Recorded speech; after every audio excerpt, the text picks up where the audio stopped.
Halo Sobat Cendekia, salam Cendekia. Ketemu lagi dengan saya, Mentor Tabiat Cendekia. Untuk kesempatan kali ini, kita akan membahas mengenai materi ujian pada seleksi P3K untuk seleksi tahun 2026. Agar teman-teman tidak ketinggalan informasi dan konten dari kita, silakan ikuti kita di media sosial kita di tabiancendekia.co. Jangan lupa ikuti juga di YouTube kita Tabihan Cendekia. Subscribe dan bagikan kepada teman-teman kalian, sahabat kalian yang sedang berjuang untuk seleksi P3K tahun 2026. Ada informasi menarik untuk kali ini. Sejak 7 Januari sampai 23 Januari 2026 akan dibuka P3K Kementerian Hukum dan Hak Asasi Manusia. Untuk itu teman-teman, silahkan cari informasi sebanyak mungkin, kumpulkan informasinya, dan siapkan berkas kalian agar kalian bisa mengikuti seleksi P3K tahun 2026. Nah, terkait bagaimana seleksi ujiannya, semua akan kita kumpas di konten-konten kita di Tabihan Cendekia. Oleh karena itu, supaya teman-teman tidak ketinggalan, ikuti kita dan teruslah belajar untuk mempersiapkan diri untuk mengikuti seleksi P3K tahun 2026. Teman-teman, perlu kami informasikan bahwa materi ujian P3K itu dibagi ke dalam 4 subtes, teman-teman. Apa dia? Ada yang pertama namanya teknis, ada namanya manajerial, ada namanya sosial kultural, dan ada wawancara. Jadi keempat subtes ini ada dalam satu tes CAT ya gitu ya. Nah, jadi untuk teknis sendiri dia lebih kepada instansi atau bidang yang akan kita lamar begitu ya. Sementara manajerial, sosial kultural dan wawancara itu sama untuk semua seleksi P3K sama dia. Nah, jadi untuk konten pertama ini kita akan banyak membahas tentang kompetensi manajerial, teman. Jadi kita akan bahas kompetensi manajerial dan juga soal-soal yang berkaitan dengan kompetensi manajerial, gitu teman-teman ya. Oke, tanpa berlama-lama lagi kita akan lihat apa saja yang akan diujikan pada kompetensi manajerial, teman-teman. Baik, eh, kalau teman-teman mau mengikuti seleksi P3K tahun 2006, hal ini yang harus teman-teman persiapkan. Hal ini yang harus teman-teman pelajari, yaitu kompetensi manajerial. Menurut Peraturan Menteri PAN-RB nomor 347 tahun 2024 bahwa kompetensi manajerial itu diuji sebagai bagian dari untuk menilai pengetahuan dan sikap dalam penyelesaian tugas dan tanggung jawab sebagai aparatur negara. Teman-teman ketika mengikuti seleksi PTK menjadi bagian dari aparatur negara. Untuk itulah perlu diuji pengetahuan dan sikapnya, gitu ya teman-teman. Nah, untuk kompetensi manajerial sendiri, dia ada 6 materi teman-teman. Jadi ini saya ada rincikan ke 6 materi inilah yang menjadi materi di dalam kompetensi manajerial. Apa dia? Yang pertama adalah integritas. Kalau secara definisi, integritas itu adalah sikap yang teguh pada pendirian, jujur, dan juga anti korupsi sebagai aparatur negara. Begitu ya. Jadi ada 9 nilai integritas. Apa itu? Kita akan bahas di konten TWK ya, mengenai 9 nilai integritas. Tetapi kata kuncinya teman-teman, kalau kita ketemu dengan soal yang berhubungan dengan integritas, pilihlah jawaban yang menunjukkan kejujuran, kedisiplinan, dan menunjukkan rasa bertanggung jawab. Gitu ya. Nah, itu untuk materi yang pertama. Materi yang kedua adalah materi kerjasama, kolaborasi gitu ya. Nah, untuk kolaborasi itu intinya kita harus memilih jawaban yang menunjukkan kemampuan berkolaborasi atau kolaboratif. Kolaboratif itu artinya dia tidak hanya mementingkan kepentingan tugasnya sendiri, tapi juga dia ikut membantu penyelesaian tugas orang lain gitu. Kemudian ada umpan balik feedback gitu ya. Jadi ketika teman kita sedang kewalahan dalam penyelesaian tugas, maka kita memberi umpan balik. Begitu juga teman kita terhadap kita. Jadi tidak boleh terlalu individualis. Sebagai aparatur negara kita harus kolaboratif, kerjasama di dalam tim, gitu ya.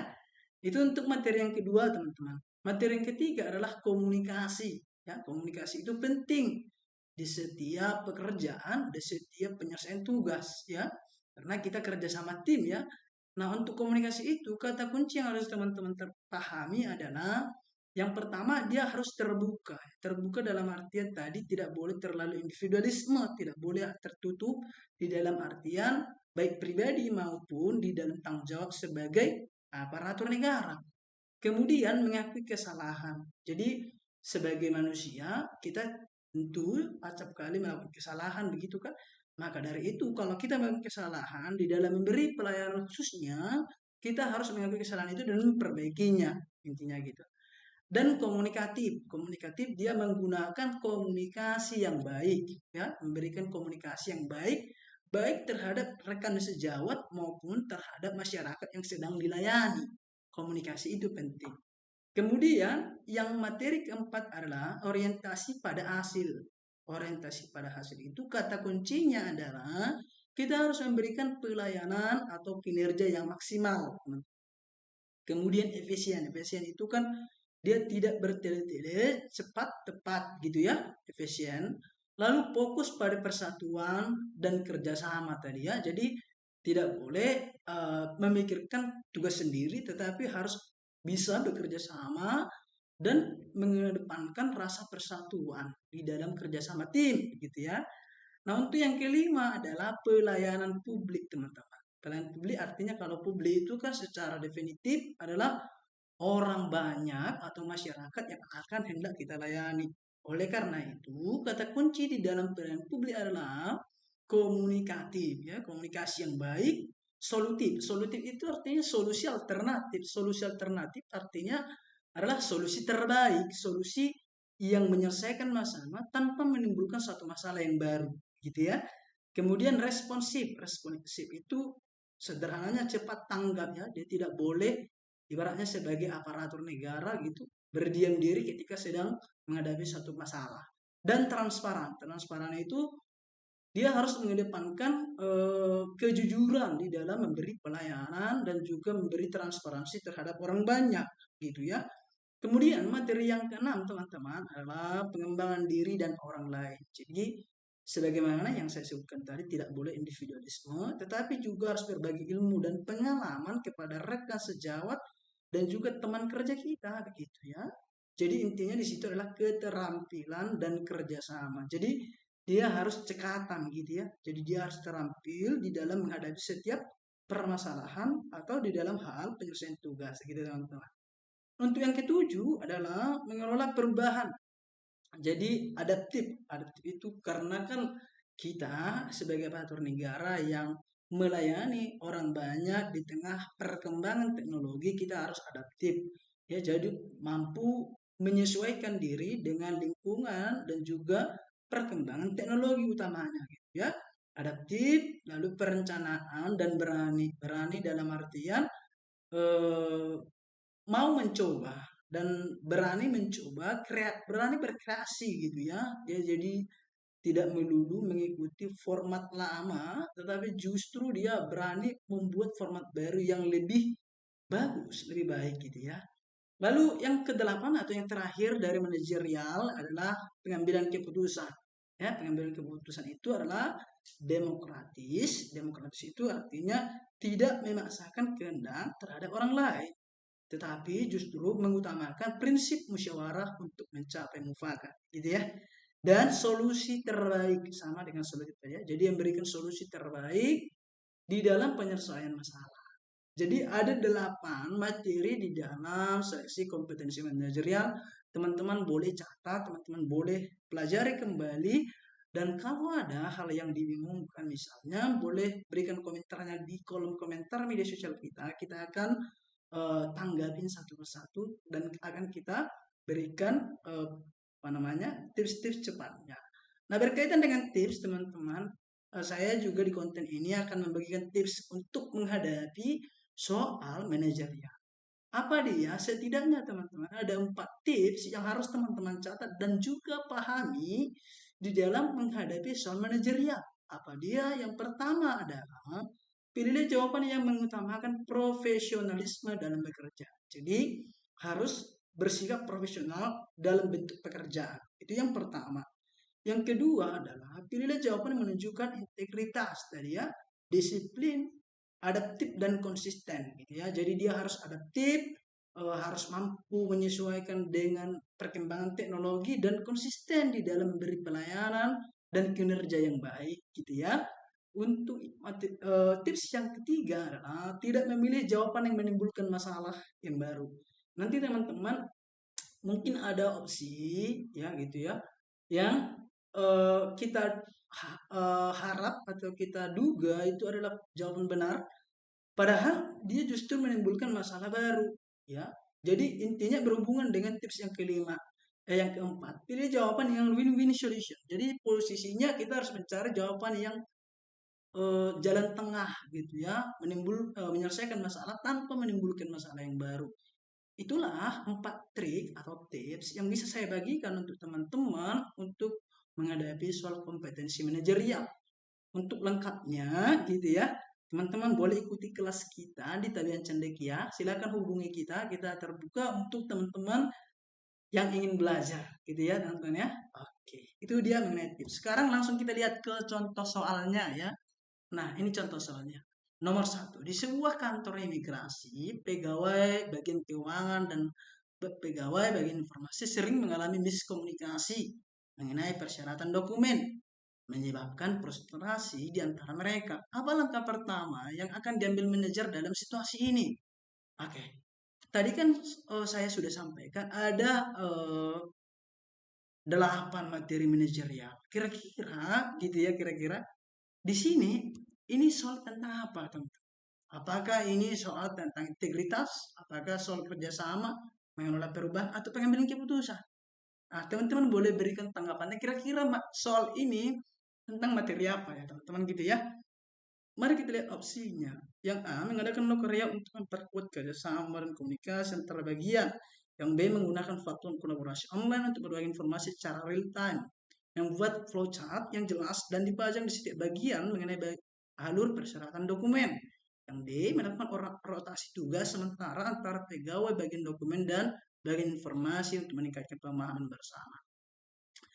Perlu kami informasikan bahwa untuk manajerial, sosial, dan kultural, teman-teman itu opsinya sampai D ya. Beda dengan TKP kalau di seleksi CPNS. Ya, kalau di CPNS itu dia opsinya sampai E. Tetapi ini sampai D. Jadi mirip-mirip dengan TKP di sebenarnya teman-teman. Jadi semua jawaban ini punya nilai ya. Jadi jangan pernah kosongkan jawaban teman-teman ya. Kenapa begitu? Tadi seperti yang saya sampaikan, karena semua jawaban ini punya nilai. Antara lain nilai 1, nilai 2, nilai 3, dan nilai 4. Tentu kita tidak mau nilai 1 kan, nilai 2, tetapi justru kita mengharapkan kita mendapat nilai maksimal. Nilai maksimal itu tentu adalah 4 gitu ya. Nah teman-teman kira-kira jawabannya apa? Teman-teman boleh berikan tanggapan dan komentarnya, kira-kira jawabannya apa di kolom komentar kita. Gitu ya. Oke. Nah, sebelum teman-teman jawab, kita juga akan bahas pembahasannya. Kalau kita lihat di situ sesuai dengan topiknya, berarti ini soal tentang pengambilan keputusan, teman-teman ya. Kenapa si manajer ditanya bagaimana sikapnya di dalam menghadapi situasi itu? Berarti berhubungan dengan pengambilan keputusan dari seorang manajer. Jadi jawabannya apa? Jawabannya adalah D, teman-teman ya. Jadi jawabannya adalah kenapa D? Karena seorang manajer harus dapat menyelesaikan permasalahan yang dihadapi oleh dirinya maupun bawahannya di dalam rangka penyelesaian tugas. Solusi terbaik dalam penyelesaian masalah adalah yaitu dengan melakukan rotasi tugas untuk sementara waktu. Jadi rotasi tugas itu pegawai bagian dokumen dan pegawai bagian informasi dirotasikan sementara. Agar apa? Agar masing-masing mereka paham gitu ya. Paham, oh berarti dokumen ini untuk ini, syaratnya ini. Jadi tidak ada lagi miskomunikasi di antara pegawai dokumen dan pegawai informasi gitu kan. Nah itu solusi terbaiknya itu gitu. Intinya kita mencari solusi terbaik kan gitu tadi ya. Oke, maka jawabannya yang A itu bernilai 1 ya.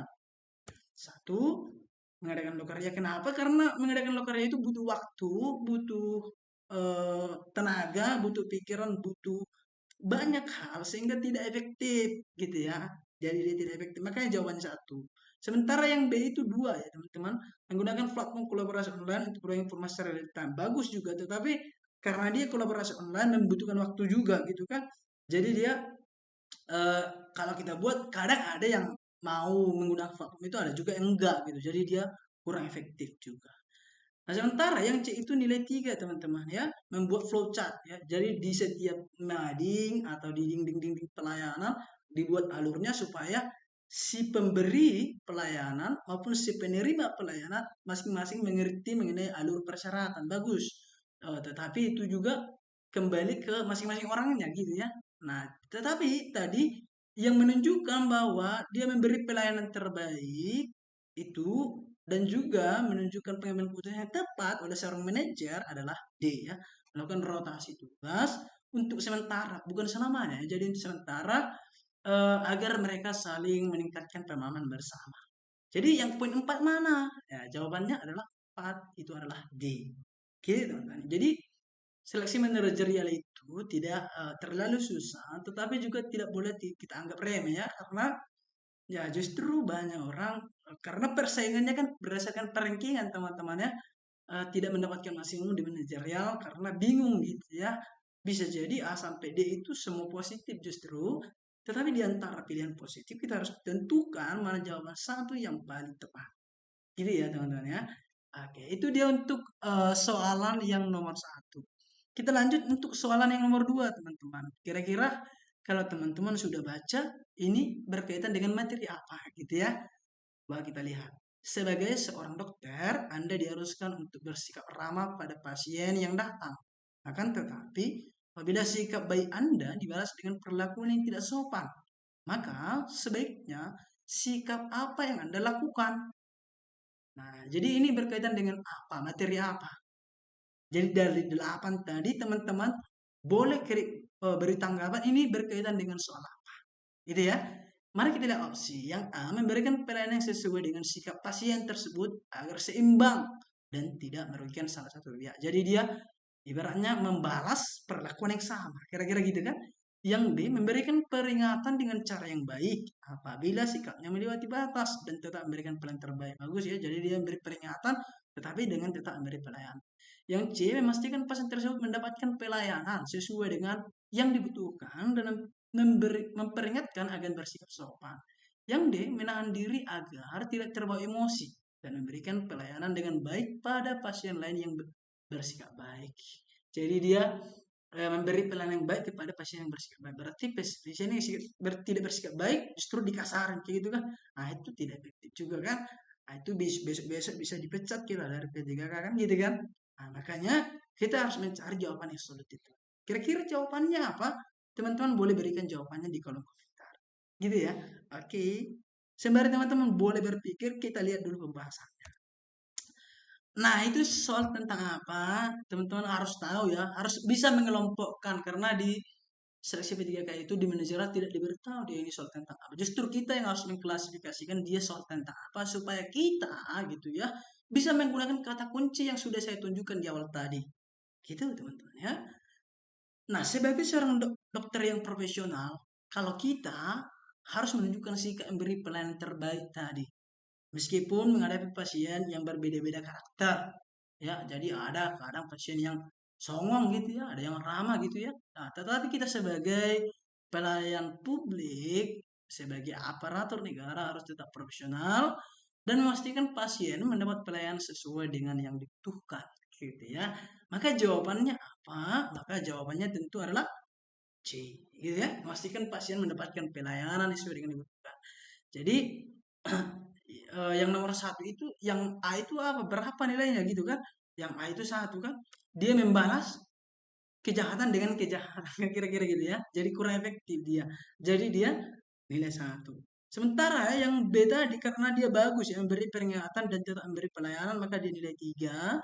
Sementara yang D itu 2. Kenapa? Karena dia menahan diri nih agar nggak emosi. Tetapi dia memberi pelayanan yang baik kepada pasien yang baik. Berarti pas yang tidak baik tadi diacuhkan gitu ya, stay cuy ya, setelan cuek gitu ya, itu nggak bisa ya. Jadi di sebagai aparatur negara kita harus tetap memberi pelayanan prima, pelayanan terbaik gitu kan. Oke. Nah, itu dua soal tentang manajerial ya. Kita akan bahas materi lainnya seperti teknis, sosial kultural dan wawancara gitu ya. Kita akan bahas di konten berikutnya. Oleh karena itu, teman-teman, supaya tidak ketinggalan konten edukasi dari kita, silahkan ikuti kita dan share kepada teman-teman kalian, saudara kalian yang sedang berjuang untuk seleksi P3K tahun 2006. Gitu ya, teman-teman. Itu dulu, teman-teman, untuk fokus P3K yang pertama ini. Kita akan lanjutkan lagi, kita akan sediakan modul, teman-teman boleh hubungi kita. Nanti kita akan berbagi modul, ya, berbagi kisi-kisi untuk menghadapi seleksi P3K tahun 2006. Gitu teman-teman. Itu aja dulu. Jangan sampai ketinggalan, ikuti media sosial kita di Tabian Cendekia, subscribe akun YouTube kita di Tabian Cendekia. Sampai ketemu dan tetap semangat, salam cendekia.